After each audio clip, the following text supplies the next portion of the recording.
You're listening to Audioversity, and I would like to welcome you all to the Wandering Jew podcast. I'm your host, Naomi Edelman. I thank you for joining me on this journey to explore the diverse experiences of humans. Today's guest is a master's student studying communications here at Reichman. He is a Nova Festival survivor and is now heavily engaged in Israeli advocacy. He has been to Europe and the U.S. to contend with anti-Semitism and to convey the Israeli narrative. I would like to introduce this beautiful human, Yoni Diller. Welcome, Yoni. Thank you for having me. Yeah, I'm so glad that you're here. I would like to start off with a question from the previous guest. Okay, Daron Maman, amazing guy. His question for you was, if you had money to put up one billboard that everyone in the world would see, what would you want it to say? If I had $1 billion, a billboard.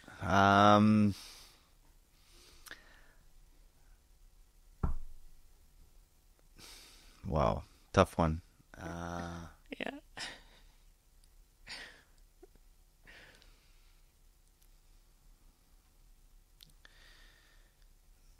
Dream big. That would be it. There are many other stuff. I think maybe dream big would be the slogan. Mm-hmm. And break all the barriers you can. And there's really no limit to everything. I mean, I really think from my experience that I've showed myself that I can be beyond what I think. You know, I didn't think I would do what I did. You know, if I didn't go through what I went through. You know, so. Yeah. I really think it's all in our mind that we can really dream big and really achieve what we want. We just have to put our mind and focus and energy to it. So that would be it.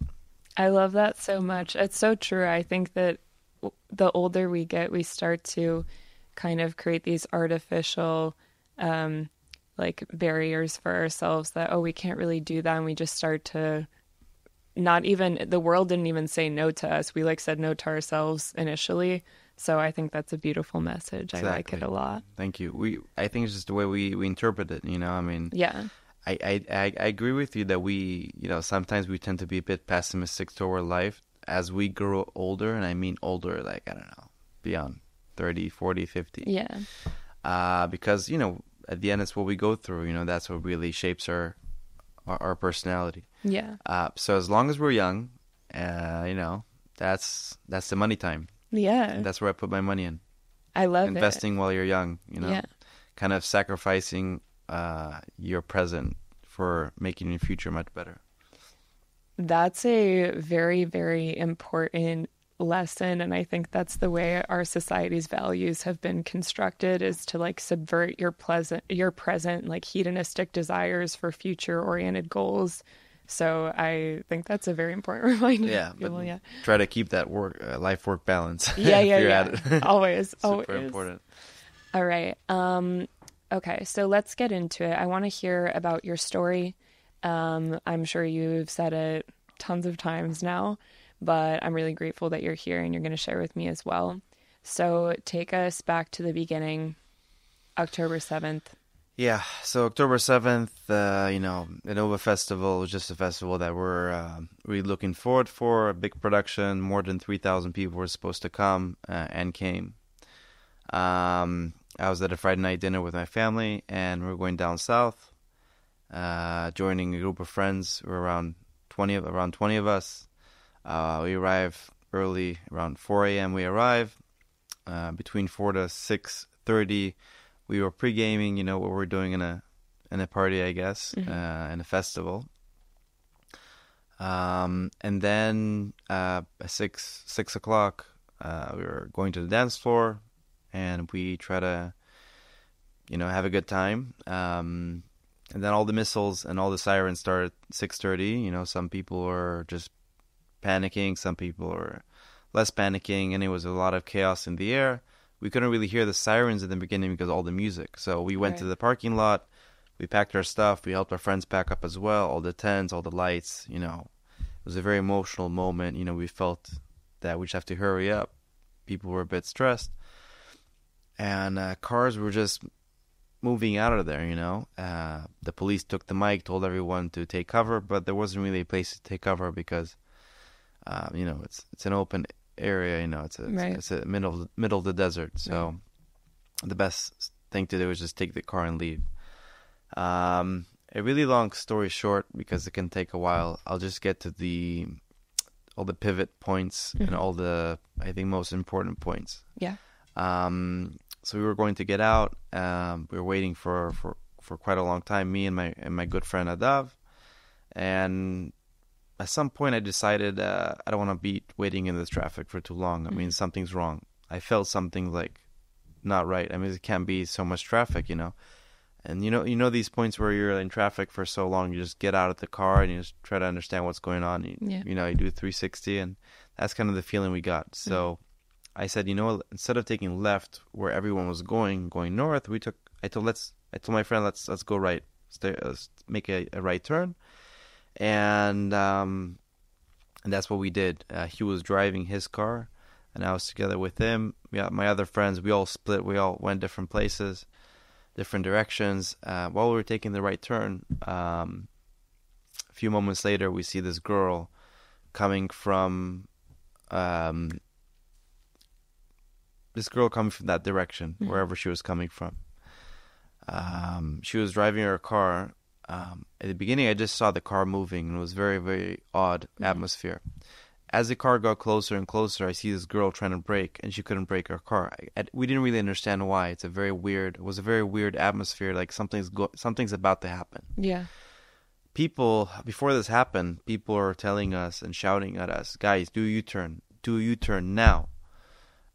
Why would someone tell me to do a U-turn? That's the exit.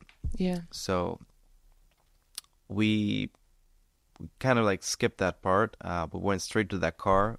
We helped the girl, you know, open the door. We opened the door for her. She just slides out, bleeding. She was shot on her left, on top of her left knee. She was shot in her leg, and she got a bullet. And we didn't understand what happened. How did this happen? Yeah. We were a big group of people next to her, helping her to cover all the wound and everything, and you know, give her water. You know, use our belts, our t-shirts to block all the blood from coming out. Yeah.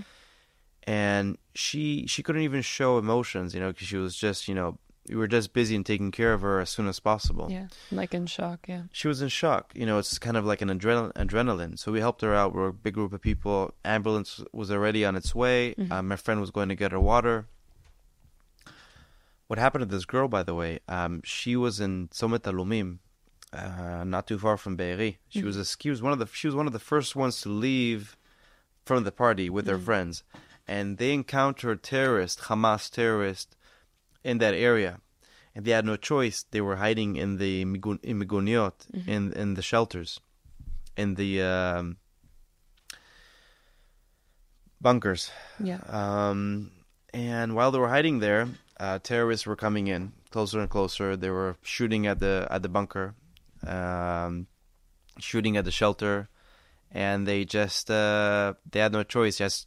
They just had to keep hiding there, and they were throwing grenades inside and everything. And all Shani's friends got really, really injured. Most of them, I guess, died. Shani managed to escape. She got a bullet while she escaped, and she ran to her car, and she managed to drive back to the party after escaping the terrorists when they were doing a 360 on her. And that's where we saw her. And this is something I knew later on, of course, a few months later, when I understood how all the dots connected through her family. Her name is Shani Gabay. She's a very important person in my life. And what happened after we saw Shani, after we took care of her and everything? My friend was going to get her water. We were with her together. Suddenly we heard gunfire, AK-47s, like right after another, like toot toot toot toot. And I was in the IDF for 3 years. I was in a combat unit. I know how an IDF gunfire sounds like. Yeah. And it for sure did not sound like an IDF friendly gunfire or whatever, an exercise. What's the difference? What's the sound? It was just we don't use automatic weapons, you know. It's not usually the organizations, people that use automatic this kind of gunfire, AK-47s, Kalachim, Russians, terrorist organizations like Hamas, Hezbollah. Definitely not us. Jihad.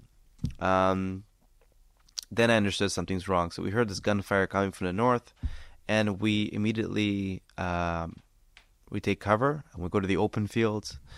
And you might have seen the video of the people running in the fields. Yes. So we were a bit far south from there, and we were just we found this river, this valley. We were hiding there. We put our head down, and as the time went by, the shootings became stronger and stronger. We put our head down. The people next to me were just like in shock. Now I want you to imagine what kind of people come to this festival. All kinds of ravers. People just want to have fun. Some people pregame, they drink alcohol, whether it's arag, vodka, whatever. And some people also, they take drugs and they enjoy their time. Yeah.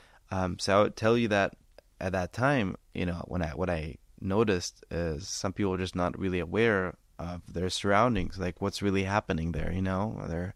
Some people take psychedelics as well. So imagine what they're going through. They're shooting at you. Like the distance between you and death is this, and you're taking psychedelics, and you see these people, and I'm telling them, guys, put your head down. Like, do yourself a favor. Like, I'm not gonna, start holding their hand and, jumping on them. Everyone is in different places. Yeah. We couldn't really act fast. The best thing we could do is yell to each other, guys, just take care, take cover, and that's it. And you see people there just, not with us. So I just yelled to everyone, guys, put your head down now.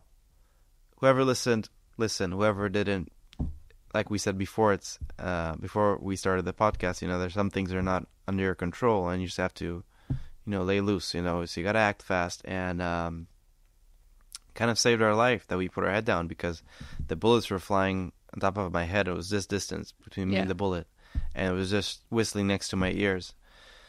And slowly, as the gunfire was at us, we were walking far away from all the area, and we find this aisle, this open fields, and we start walking. It was a group of people, like a few dozens of us. We start walking away from all this shootings, from the valley, from everything. We start walking east.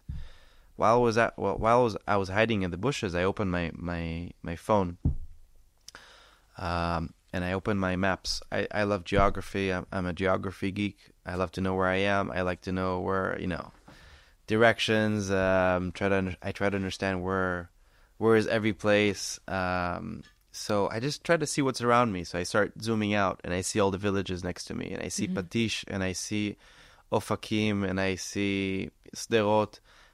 I don't know why, but my intuition was, go to this village called Patish.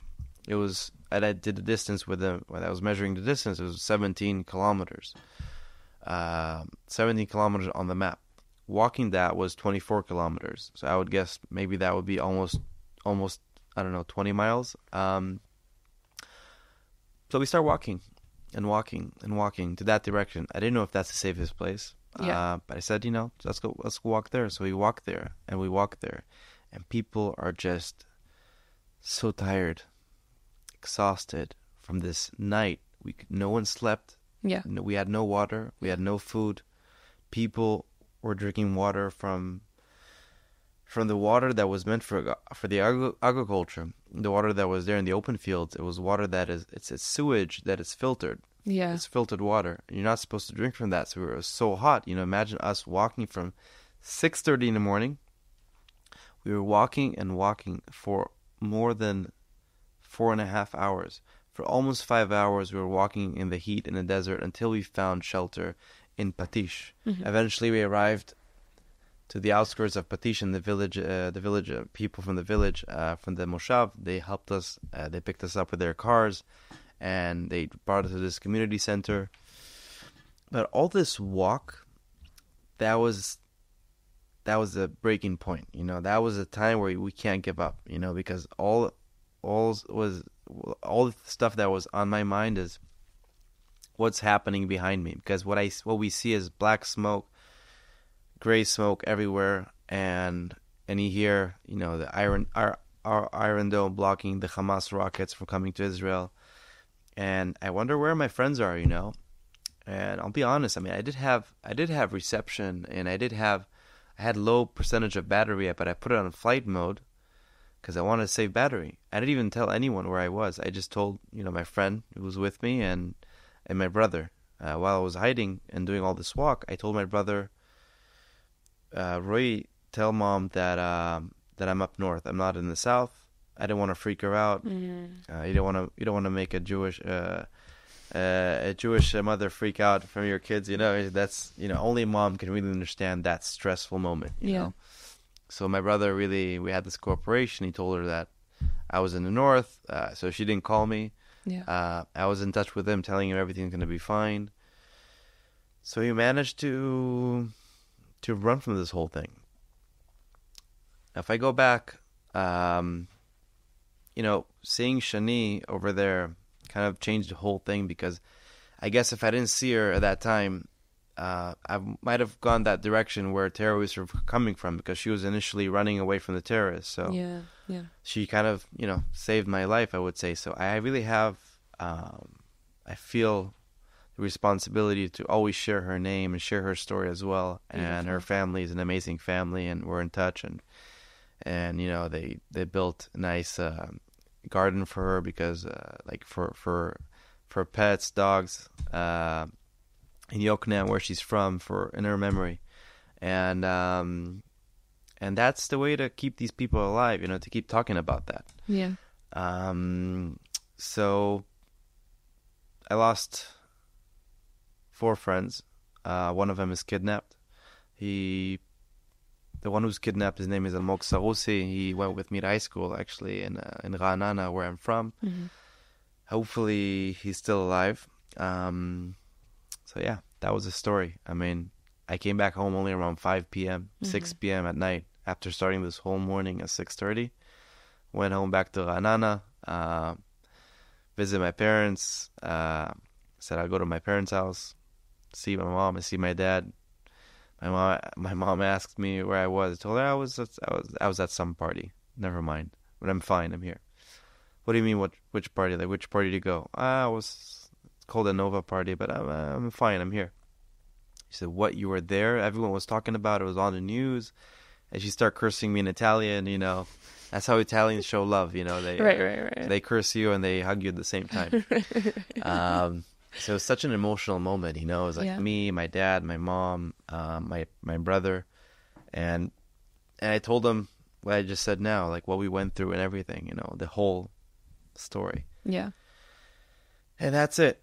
So that's what I went through. Really long story short, and a lot of other details. So I feel really the responsibility to, talk about what happened, because it's it's very important. It's my therapy to share it. Yeah. And if I can make an impact by doing that, it's even better.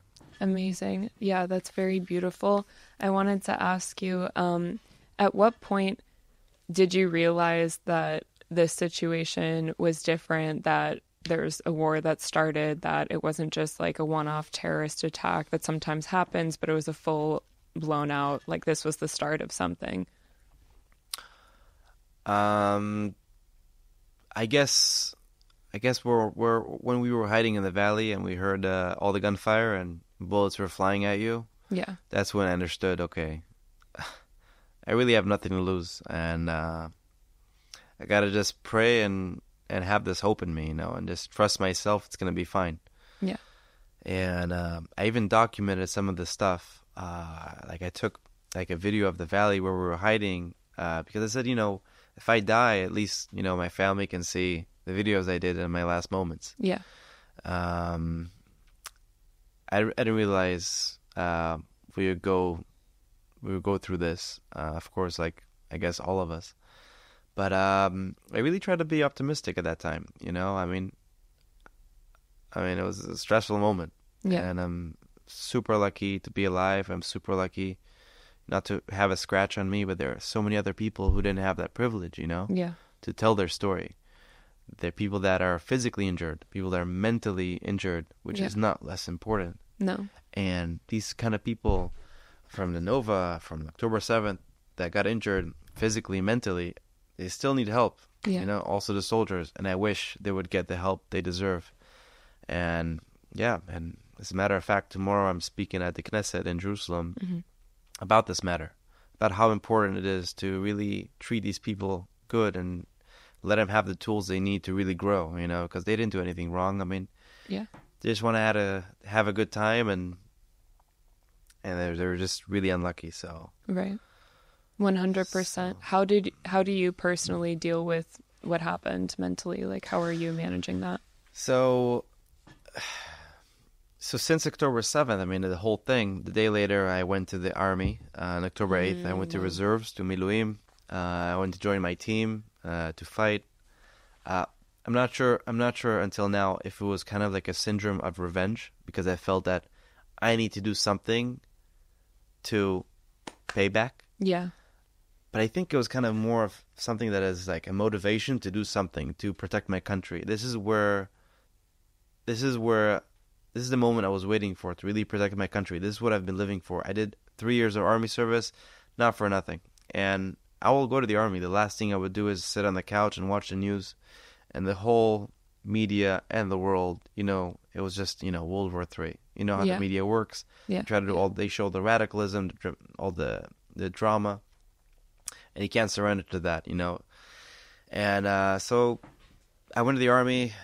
48 hours later, my commander tells me, after I told him I was at the Nova, he asked me where I was. And I told him that I was fine. And I was really fine. You know, I might have not absorbed it yet, but yeah. He told me, look, Yoni, right now we really don't need any more people. Like, we're good. And I guess he didn't want to tell me that he's laying me off. Yeah. He was just taking responsibility and telling me, you know, rest. Yeah. Come back when you feel ready. Yeah. So I went back home, frustrated. I said, there's no way I'm going back and not doing anything. Yeah. So all the press, you know, my mom is Italian and my dad is American, so I'm very lucky to speak 3 languages from home. Yeah. And the press, they kind of like, they're like intelligence work, you know. They do a lot of intelligence. They know which one is which, and they just managed to arrive to me. You know, the Rai Uno, Canale 5 from Italy, and, you know, Fox News, MSNBC, Sky News from the English ones. They just spoke to me, and they wanted to ask me if I could share my story. And in that time, I was like, I'm not sure if I want to really share like what I went through. I just want time for myself. So it's kind of stressful, you know, because all they want is content. All they want is media. Yeah. They want content when it's hot. It's momentum. It's right now. Yeah. And I just want to say no to everyone. Let me just, you know, be with my family, be with my friends. I really don't want to share anything. But then when I start sharing with Kan 11 here in Israel, what happened and everything, and my thoughts about, you know, advocacy, when I started sharing it, I felt really good. Wow, I felt good. Maybe maybe I will agree to share this. So then I start speaking to all these other press, Fox, MSNBC, Sky News, and all the Italian ones, and they invite me to their studios, also abroad in Rome, and in the U.S. I was part of this delegation to Washington, D.C. to meet congressmen to speak about what happened and what's going on in Israel. So as part of this delegation, and we met all these congressmen, and I, you know, shared the story, and we had to speak up, you know.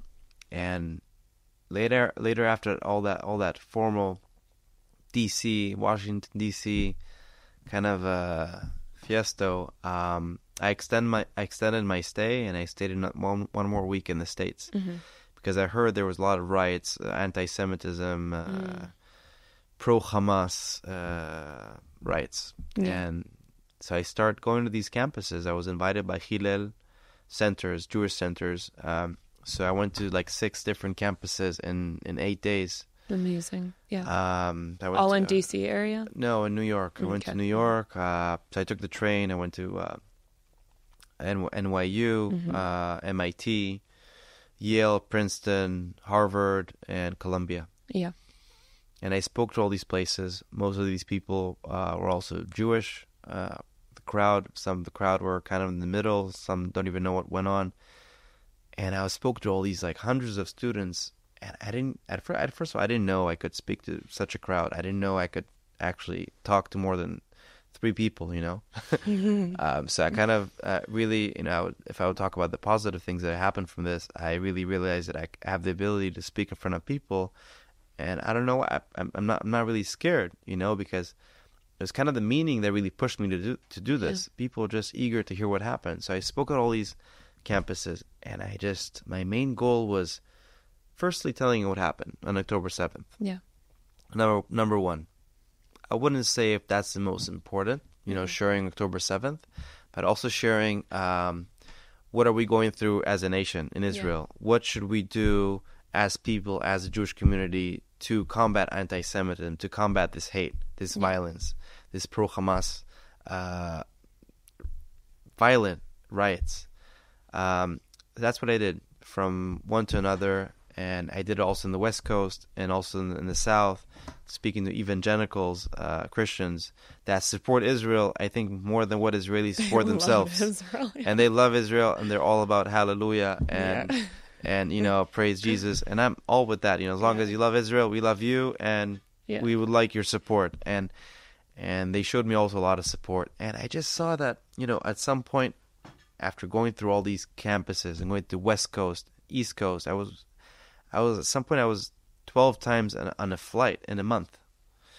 It was exhausting. Yeah. It was so exhausting, going from campus to campus, speaking to all these people, press, which is so hard. Press is, it's not just coming to share. It's like questions that just want to push you in the corner, Yeah. And I'll give them what they want, as long as it has an impact, and I'll give it what they want. And I kept doing it because the meaning really pushed me forward. And, I didn't realize I would have that energy to keep doing what I did. And I felt the feedback from people. Yeah. And then I got more. Misrad HaChutz, the Foreign Affairs, sent me to Spain to speak in it's called the International Conference of Terrorism. So I spoke there in Spanish in front of people that are not Jewish, just people from university. They wanted to hear what happened as well and what's happening in the Middle East. So my message was, this is October 7th, this is what happened, but what can we learn from it? Like October 7th is important. Yeah. And it shows us that history repeats itself. And it shows us that, what these people say, what people say, death to Jews, intifada, they mean it. Yeah. They did it in Israel, and they're trying to do the same thing in America, in the Western society, in Europe, and they're doing it. You can see what's happening in London. You can see what's happening in Paris. See what's happening in all around the world, These riots should be stopped because they're not advancing peaceful stuff. If it was about peaceful stuff, if it was so much about the Palestinians, where were they when 500,000 Syrians were bombed by Assad? Where were they when Sudanese people are being killed every day in a civil war? Yeah. It's not about, I'm not sure if it's only about the Palestinians. It's about Jew hatred. And there is and I wonder what's the difference between anti-Zionist and anti-Semitism. Is that, is there a difference between anti-Semitism and anti-Zionism? Is it maybe the next level? That's a completely different topic. And I had a conversation with Douglas Murray actually about it. Yeah, I met him, yeah. And he's really is one of my idols. He's like a really big role model, very smart guy. Him, yeah. I really respect him. He's not even Jewish. I mean, by now you should be half Jewish, for doing all the stuff he did. He's an honorary Jew. Honorary. We should give him to be, president of Israel or something. So it's interesting to see all these riots. I was in D.C. a month ago, and I see all these protests, and you see these people vandalizing all these monuments, spraying stuff like neo-Nazi stuff, spraying Free Gaza, Free Palestine. Okay, I get it, but why do they have to spray this on the White House and all on things that they're just hundreds and hundreds of years old? Yeah. That does not promote peaceful stuff. I mean, that's vandalism. That's risking democracy. It's something that I think Douglas Murray assesses correctly that it's not a hatred of Jews exclusively, it's a hatred of the West, right? Because you're seeing people spray painting on their own countries, like holy sites essentially, and showing a total utter disregard for it. So there's something deeper, there's something like deeper for themselves as well, that's what they relate to and that they're fighting against, is like their own identity that they resent. Exactly. I totally agree. It's a really identical problem. You know, when you have a confrontation with an anti-Zionist, someone who tells you that, you know, October 7th never happened and everything, and that stuff just infuriates me because I was there. How can you tell me this didn't happen? Yeah, that's I saw why, it with my eyes, Yeah, I saw it with my own eyes. I went through it, so you can't really... I mean, that was kind of my added value as well. Yes. Not just an advocacy activist. Right. I'm someone who went through it, and I'm coming to share what happened. And, you know, let's talk about what can be done, you know? Let's talk about the facts. Yeah.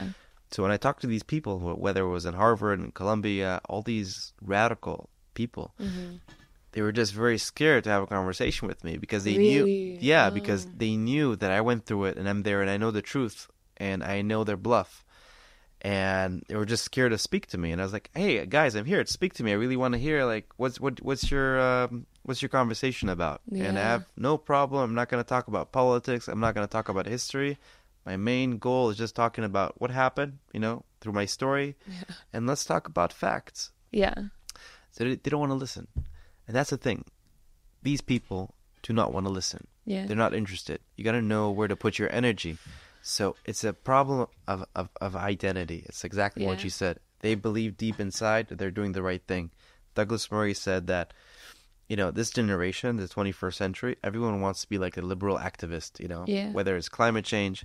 And we all saw what happened with Greta. You know, by now she's probably part of Hamas organization by now with all the advocacy work she's doing, you know, to support Hamas, to support her lies. And initially she started with, you know, her activism with climate change. And look where it went. So people in these riots, you know, I don't blame them. They feel they're doing the right thing. They feel they're part of something bigger than them. They feel it's their meaning. Their identity is with that. So no matter what you're going to tell them, it's not going to change. You got to do that by touching their emotion, by talking about feelings, not by facts. That's not how we're going to win this war. Yeah, it's really stories that move people. And it's a shame because I think that, you know, these movements that people attach themselves to, I think that is something valuable. It's just you have to be really careful on what you commit yourself to. For example, my family's from the Soviet Union, and I remember having a conversation with like my great uncle and my grandpa, and they were telling me all these incredible stories about the most amazing people in our family, strong fighters, just this incredible, you know, incredible plethora of just such talented, smart, amazing humans. And then at the end of it, my great uncle said something that really just stuck with me. He said, you know, and they were all so amazing, so smart, so kind, the best people, and so honest, but it's such a shame that they devoted their lives completely to bullshit. And it really like hit me, and I was like, that's something that you have to be really, really careful about, because a lot of these people, it's not a bad thing to want to attach yourself to purpose and meaning in life and doing good in the world. A lot of them you can connect with them on individual things. Oh, we like the same music. Evil is not something that's so easy to always pin down. It's like a bit elusive. And so it's just such a shame when you can look at it from the outside and you're looking at it objectively and you're seeing, okay, this person's, you know, clearly depressed or they're unhappy. And they also like hop onto, it's weird. Like you gave the example of Greta. Why do all these things have to do with each other? What does climate change have to do with Hamas, have to do with, you know, it's like, why is there what's the common ground? Yeah, like why do they all connect? But I think it's kind of the, you know, it connects because it's trendy. Yeah, it's the trendy element. It's trendy to be anti-Zionist, and I call it anti-Semitism. I don't understand the difference. I think it's the same. It's an interesting conversation. What is the difference? Anti-Zionism, you know, and what is anti-Zionism? What is anti-Semitism? You know, it's very deep topics we should talk about. I'm not sure. It's questions that we should ask ourselves all the time. Yeah. The problem with our generation, people don't want to get deep into stuff too much. You know, they want fast news, fast fact. It's a TikTok generation, let's face it. And it's not a bad thing. And it's okay TikTok is against us. It's backed by China. I don't have TikTok. I mean, I have TikTok, but I can't even post my truth on TikTok because it doesn't advance China's interest or TikTok's interest, because TikTok is against us. Right. We can see it also by facts. When you do a hashtag of Free Palestine versus a hashtag of I stand for Israel or I stand for Israel/truth, they will promote the Free Palestine 10 times more and more and more and more.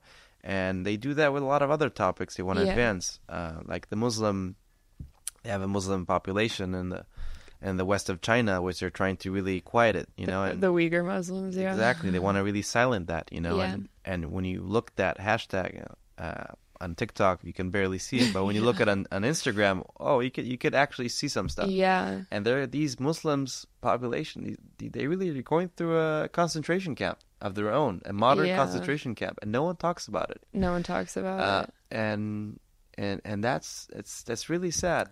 It's interesting because I think we're actually a pretty fractured generation.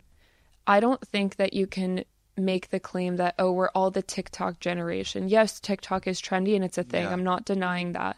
But I think because there's so many different niches and avenues, then everyone, whatever kind of person you are, you're going to attach yourself to that kind of like crack that you have on the internet. So some people are podcast people, and like for me, for instance, and I think that that's actually doing the opposite. You're seeing people sitting down to listen to like 4-hour long Joe Rogan videos of him really hashing out ideas and really granting credence, and I think it opens up a lot of nuance. That's why I love podcasting. But then you'll also have other people in our generation that love the TikTok, the quick hit. So I think it's like a really fractured generation, and these people can't really connect to each other. It's like you get the quick hit people that, like for example, I had this friend from high school that we went on a trip to Israel together, and I ended up meeting up with her when I was home and when I went to go visit Texas recently. My brother lives there now, and it was honestly one of the most emotional conversations I've ever had in my life. It was very, very confrontational. We hadn't talked in years, and she reached out to me. She's like, I really wanted to see you. Okay, I went to go see her, and she says to me, I've been wanting to reach out to you for so long, but I couldn't in my heart because you live in Israel. And I was like, what? What are you talking about? What's happening right now? And then she's like, I know you as a person. You're such an amazing person. I love you, Naomi. Like, how could you do that? Like, how could you go live in this, like, disgusting apartheid country? And I was pretty super taken aback because this is someone who I went on a trip to Israel with. She's a Jewish, amazing young girl, young woman, and now she's just a completely different person. And she also, like, you mentioned that they're not listening. Like, these people wouldn't come up and listen, and I was very calm. Even though I was freaking out on the inside, I was really like, okay, this isn't about you. This moment is not about you. You're a conduit to like represent your nation and your God in this moment. So make sure like it's not about you. Yeah, I cried a lot afterwards because I was so confrontational, and it was just, I'm not a confrontational person, and this is someone that I really loved, but I really just was like, okay, this moment is not about you. We sat down, we spoke, and everything, she kept on like bombarding me with questions. I answered really calmly an answer, and she wouldn't listen to my response. She would just hop on to the next question. I was like, this isn't...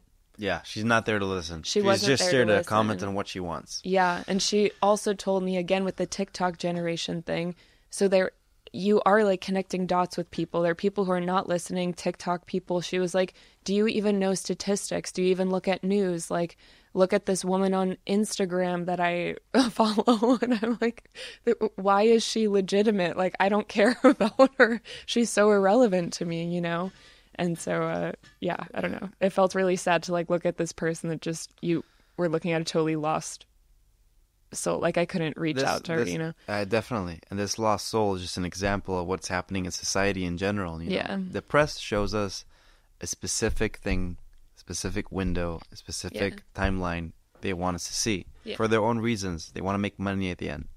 So by the way, all this radicalism you see in the media, the U.S. campuses, all the riots. Yeah. It's not always like that. Right. And I'm not sure all of them hate us. Yeah. Hate the Jews, hate Israelis. There's a lot of misunderstanding around that. That's what they want to show us. Yeah. A lot of people also support us. A lot of people are kind of in the middle. A lot of people just don't want to be part of that. Just don't care, don't know anything. They don't know anything. A lot of people also support us that are not even Jewish. Look at the frathood. What happened with the frats? The frats they call them in the U.S. campuses. Because they took off, the pro-Palestinians, pro-Hamas riots. Some of the people there, they put down the American flag. Because it's not about Israel anymore. It's about the Western Valleys, right? Right. So they put it down, and they said, "What? This can happen in campus in America. It's delusional. These people are delusional." Yeah. And they put the flag back up, and they start fighting with them. Yeah. I wish we could see more of that, but so. That's something that gives me a lot of hope when I see. I love the fighting spirit. I love it, and I'll share that. I am a bit worried about the future, like the next 20, 30 years, if these same people in the riots are going to be in, decision-making seats like Congress, Senate in the future. I'm a bit worried of America's future and maybe a world's future. I mean, the people that yell on the street Intifada and yell death to Jews and yell death to Israel and burn American, Israeli flags. These same people that go to Harvard, Columbia, all these so-called Ivy Leagues, I don't know. I mean, it's quite frightening, What is the real value of these campuses, I mean, I'm not sure what it used to be. I mean, what do they teach them there? What's their education? Right. Since the Intifada, Qatar, for example, they've invested more than $5 billion in U.S. campuses together with Iran. And basically, when you give money, philanthropy with no interest, they also have demands and they have conditions. And so where they support all these campuses, like Harvard, Columbia, all these other Ivy Leagues, they also, you got to change the education system a bit. You got to change what they. Let's say they talk to the professor in the Middle Eastern studies. Hey, look, we're going to give $100 million. We're going to build a new building in your campus. But just so you know, when you mention Israel in your curriculum, make sure you show it as an apartheid country, as a country who does genocide, as a country who's racist. And eventually, when you do all this, all this re-education, re-education. These students that hear the professors, which is, they have to do it, they have no choice, they have to listen to it, they're impacted, and this whole thing has been fueled for years, for more than 20 years. This anti-Zionism thing it started from the campuses, and that is one of the main problems, and that's what we should address.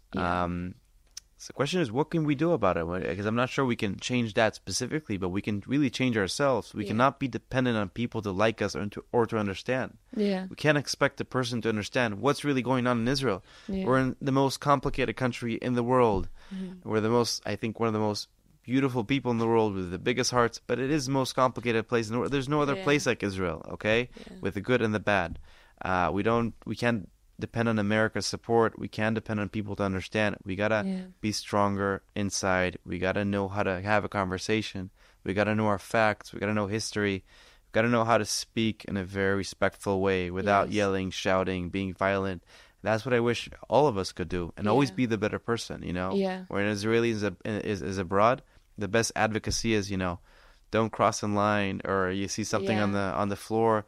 Maybe pick it up, put it in the trash. Be always a better person. Being a mensch, they give you extra change.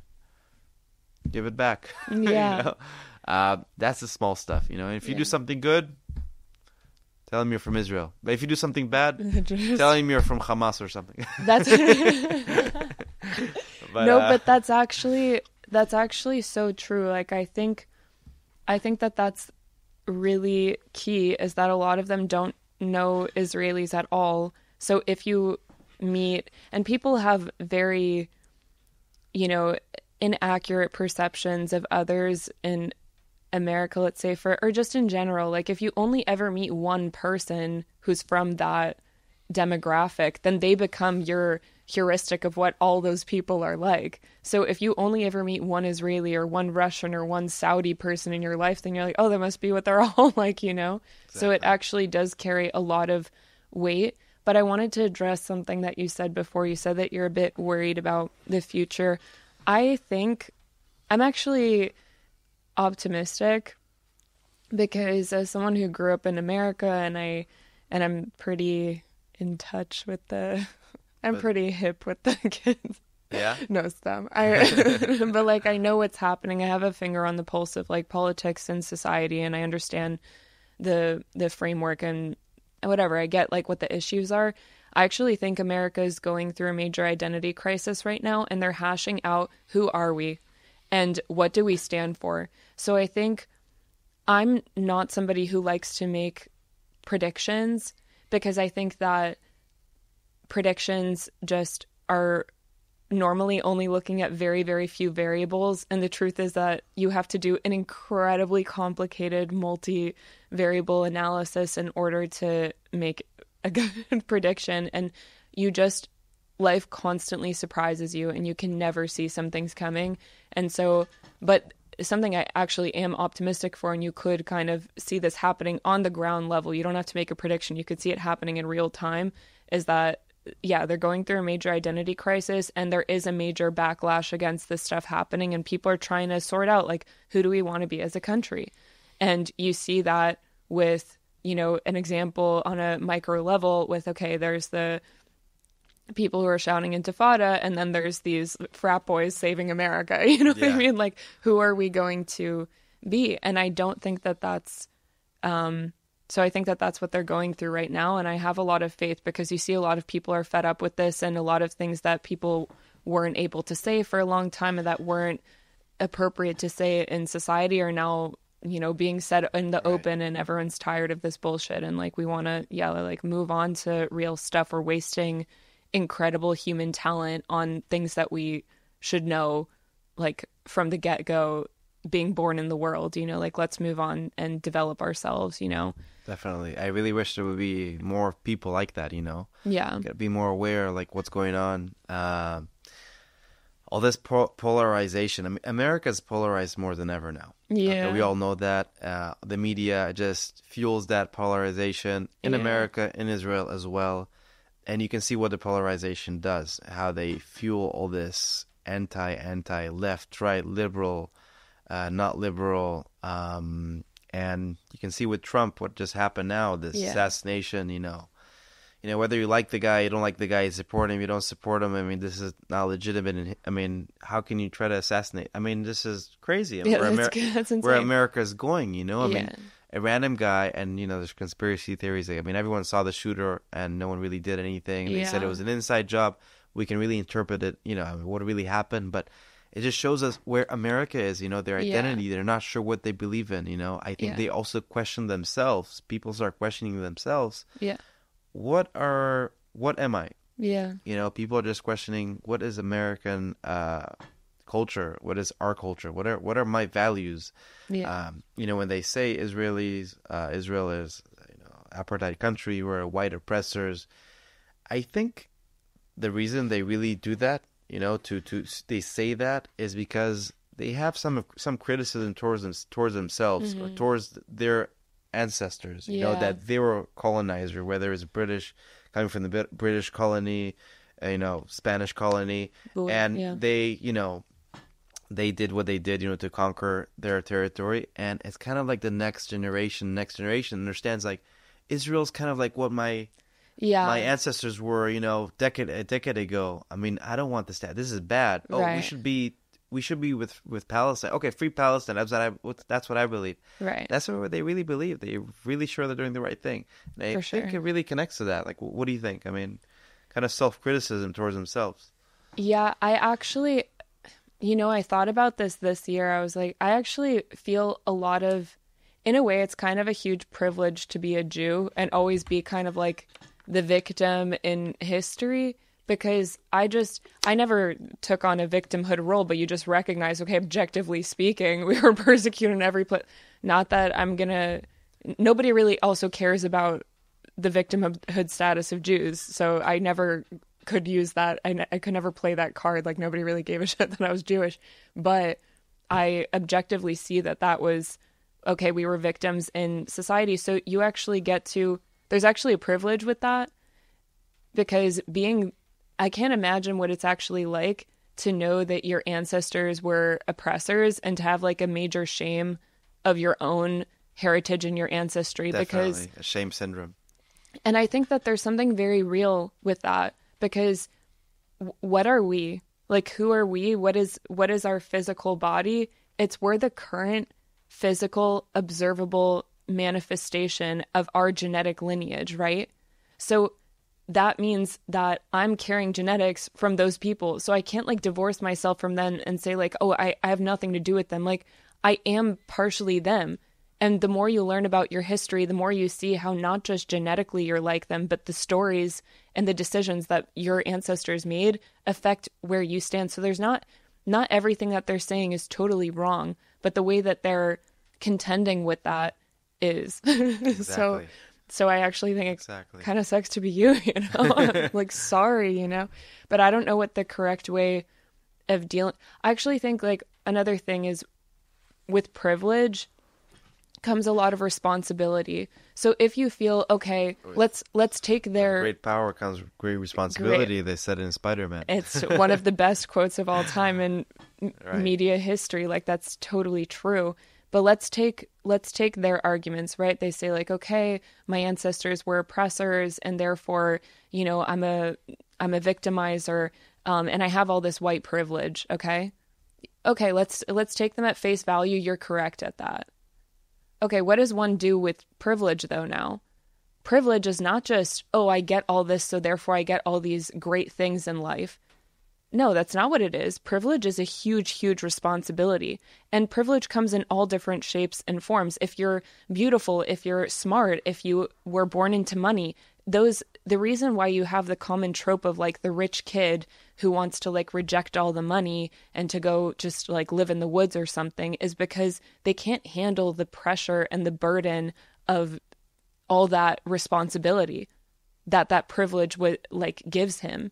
So what does it mean to have privilege? It means that you have to, you know, you have a lot of responsibility that comes with that. And it's up to you to figure out what you do with that and how you're going to like make the world need you. Like, why does the world need you? And you have to make your life matter with the gifts that you're given. And a lot of people can't handle that. So they will try. And I think that's what also like the whole victim hierarchy is now, is that people say like, oh, well, you know, I'm gay or I'm black or something, just to grab onto something to be like, oh, I'm not responsible for everything that I'm actually given because it's too much to hold on to, you know? Wow.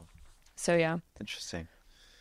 Those are my thoughts. Thank you for that. Yeah. Yeah. Well, that's a very deep topic, but we could definitely dive into that. But yeah, I mean, we have a lot of different colors in our reality, and just try to grasp to the try to grab the just positive stuff, I guess. 100%. I'm very proud, you know, that I'm Jewish. I'm very proud that we have the privilege to be here in Israel and see the true blue of our nation. Like, we saw what happened from October 7th. People were like rising on their feet, helping each other, getting donations. I also donated money. I helped raising money for soldiers while I was doing advocacy work because people were asking me, how can we help? Yes. I didn't know what to tell them. All the Americans, people that were listening. Yeah. I told them at the beginning, guys, you know, if you know someone in Israel, maybe text them, tell them, hey, I'm with you, you know. Then I said, you know, Yoni, that's a waste of time. Like, why would you say that? You know, maybe try to use that power to another kind of responsibility. Yeah. Because people want to listen to what happened. Maybe, you know, so I started collecting money, raising money for organizations. Israel Bridge Support, which I worked with them a lot. We raised so much money just from people that just wanted to help. So you try to combine everything together. So we always have to have value, you know. We have to feel like, what can we do? So I'm very glad that we are on the right side of history, you know, and from all the negative stuff that we see, we can't let it control us because it's what the media wants it's what the media wants to show us. Yeah. And we can't live with that, you know. Our subconscious changes all the time. Yeah. And we have to control that by deciding what we want to see, by deciding what we want to question. Yeah. When we see something, there is black and there is white. There are two sides. It's not one side. And as a smart individual, whoever we are, we have to question what we see, the content that we consume. There's so much content outside and everything. And we're always, so distracted. And we really have to understand what's the content we really want to see. I mean, what's their interest if we want to see that content? 100%. That's the way it works. And hopefully we can be smarter and better, and we can learn more. Yeah. And every one of us, we really have the power to impact, to say what we have to say, and use, free speech and these devices for a more positive thing. Yeah. Yoni, I want to ask you two more personal questions. I want to ask you, you had kind of like touched on this, but I want to hear a bit more about it. After going through what you went through and all the work that you're doing now, how has your perception of yourself changed in the last year? Like, who did you think you were? Like, now you can speak in front of crowds. And what other ways did you kind of surprise yourself and who you are and understanding more about yourself and what you're capable of?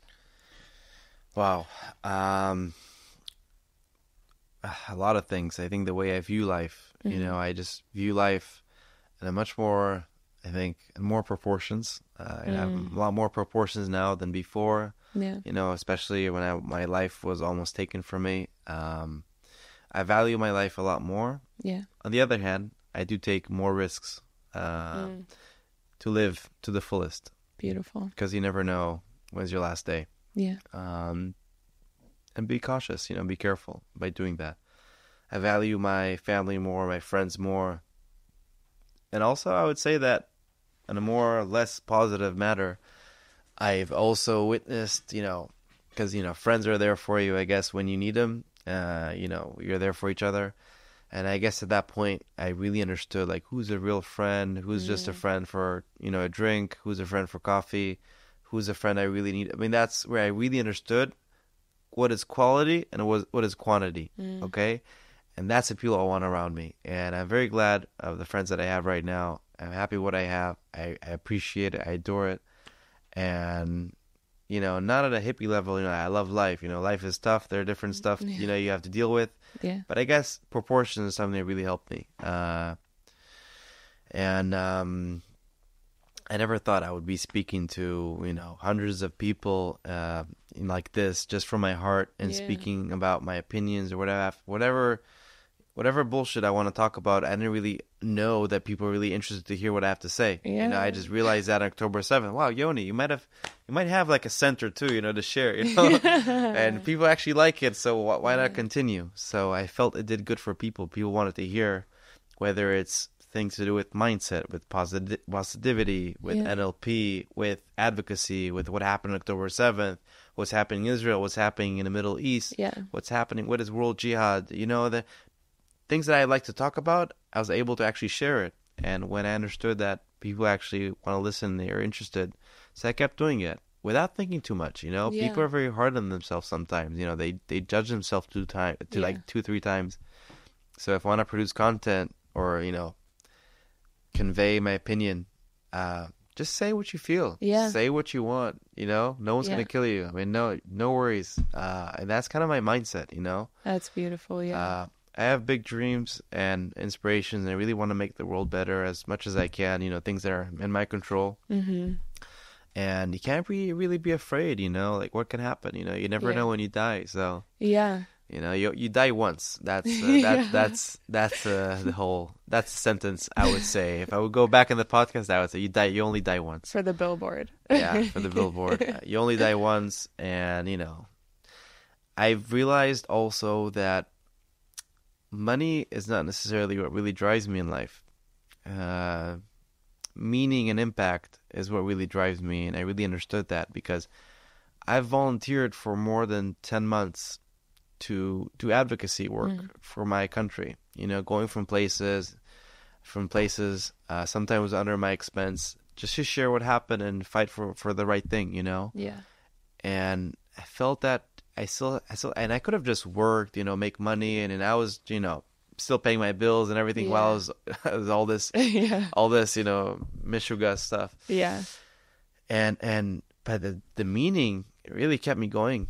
The meaning of advocacy, and making the world better and impact. So I guess meaning is something so important. Yeah. Everyone has it. Everyone should have a meaning, I guess. Everyone should ask themselves, what is his purpose in life?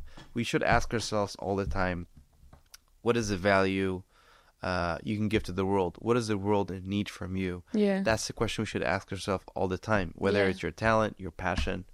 That's that's what drives me. Yeah. And that's what I really try to live with. Yeah. And expressing your uniqueness. Yeah, we're all unique in our own way, like you're super smart and you want to share your stuff. You open a podcast, you want to create value, you want to create meaning, and that's an amazing thing. And everyone finds his own niche. And some people are a bit afraid to do that because they think there's a risk, but there's really no risk. It's a matter of time, energy, money will come and go, you know, like it always does. And for sure. That's why I love what you said before, that you were embracing meaning and you stopped basically over filtering yourself. I think that's true. A lot of people are too afraid to just kind of embrace their uniqueness. Like, I think they underestimate how much humans value people's genuineness and just people really being themselves, because it's incredible. We're all made up of the same stuff, essentially. Okay, you have 2 eyes, a nose, a mouth, a brain, okay. But it's incredible that within that framework and structure, you get such variety with the 7 billion, 8 billion people. Like, that's insane. And we freak out when we see identical twins. That should be normal to us, you know? And even with them, they have completely different, you know, headspaces, mindsets, and talents. And definitely. I think you should really just embrace your uniqueness. And it's a beautiful thing to witness you doing that. And you were speaking on meaning. I want to ask you one of my last questions is in regards to a higher power. Do you believe in God? Are you a religious person? I am not religious. I'm a big believer in God. And I do believe in God, since I go to a synagogue. I try to go to synagogue every weekend. I do tefillin as much as I can on a daily basis. I really believe there's a high power, spiritual power that really, decides what's going to happen, what's not going to happen. And, I really feel, I think religion is also part of our meaning, That's what really makes us special as Jews. We have our tradition, we have our, our holidays, our family, whether you're Ashkenazi, Sephardi, that's also part of meaning, We feel part of a tribe, it's a tribe syndrome. So I'm a big believer, and I'll keep believing, that we'll dance again as well, and I won't stop dancing. And it's a mental game, We can't let the enemy break us. Yeah. We have to keep moving with our life. We can't stay back. What happened died. You have to move, look forward. Yeah. Time will do its thing. Whether you're going through trauma, you got to share it. Yeah. Talk to people. Don't be afraid to ask for help. Yeah. That's what I advise to all the people that, not only October 7th, survivors, everyone who goes through a tough thing, come and share it. Don't be afraid. You really have nothing to lose. Yeah. And you should always, I think, not asking for help or not sharing. I think it's a lot of, it's an ego thing, Yeah, because you want to appear kind of perfect and put together. Exactly. It's all good. Exactly. It's all good. I'll take care of myself. Yeah. But you're actually creating more damage to yourself, and that's what I felt when I didn't share. I start feeling bad. Mm-hmm. And that kind of saved me, Sharing is caring. Yeah. It's something it does to the soul to just kind of really embrace your humanness and for people to see it, Yeah, definitely. So God is amazing, and I really think that we should be, just ask ourselves every day, how can we be a better person? Yeah. Whether you believe in God or not, Derech Eretz Kadma LaTorah. It's true, but Derech Eretz Kadma LaTorah also makbila Torah. It's also together with the Torah. Yeah. So not only you should be a believer, you want to be a believer, like try to be a better person. You have really nothing to lose. Yeah. And I really think that giving away, whether it's giving your talent, giving to people, is actually receiving. You can get a lot of dopamine by giving. But whether it's giving your advice, giving your help. You feel much better, You say hello to your neighbor, which you don't say hello to every day. Yeah. It makes you feel good. Like research says, and that's what we should do. I mean, that's actually so true. I recognize that this year that I like to smile at people in the street or people that I see frequently and just ask them their names, because I think, what's a smile to a stranger in the street? I was thinking about it when I did it. I was like, why do we do that? Like, what is that? And I realized it's not arbitrary. What you're doing when you smile at a stranger is you're acknowledging their existence.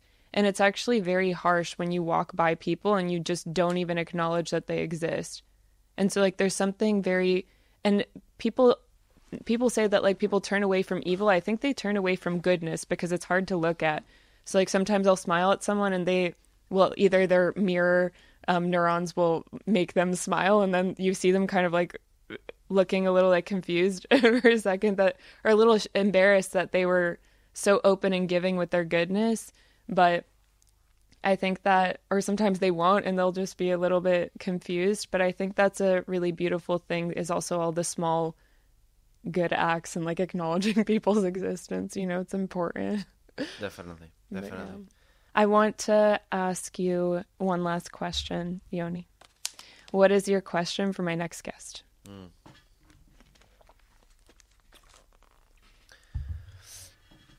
What is the next question for my next? As big or as small as you want. Doesn't matter. What'd you eat for breakfast? Whatever you want. How would your best weekend look like? Ooh, that's a good question. I like it. No, that's nice. Bull. Okay. All right. I wanted to say thank you so much, everyone, for joining us on this beautiful journey of exploring a fraction of Yoni's infinite depth. And Yoni, I wanted to thank you so much for your time and for sharing with me. And it's honestly so beautiful to see you expressing your uniqueness, and like you really see God functioning through you. And it's incredibly beautiful and humbling. And I'm really grateful for what you're doing. And you're a beautiful soul. May God protect you on this journey that you're going on. And you're listening to Audioversity. Have a blessed day. Peace.